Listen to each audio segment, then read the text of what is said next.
Now, related to that would be our final use case, which is a lease locator. So our product can ship with its own extraction tool, which is conveniently named Extract, but even if people have been using another tool, that information can be preserved and then displayed here within Insight as well. So here we have leases, and through some sort of extraction project, remediation, or repapering exercise, we can tell that this information can now be reused and searched for us. So anything that was extracted, any data point that was the purpose of that project, can now be shown as facets here on the left. Really good example here would be somebody comes up to me and says, Brian, we understand that you've been working on drafting leases. Could you help us locate whether we have any leases that have break clauses that have a 6-month notice period and apply to the tenant? I'm doing this because of COVID.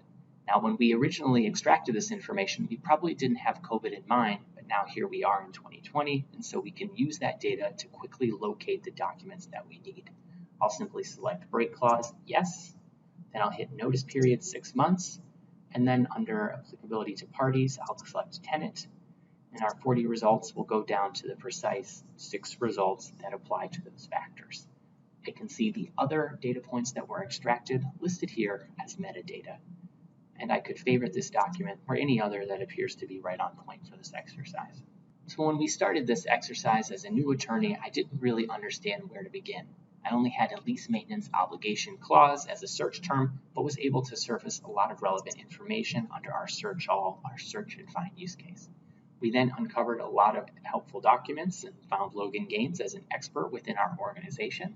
And then we looked at some specialty databases like a knowledge base, a clause bank, and then our lease locator tool to really hone in on particular clauses, documents, and lease provisions that could help us for this assignment and other lease-related tasks. So finally, as we were going through this tour and our use cases, we were favoriting a lot of different items.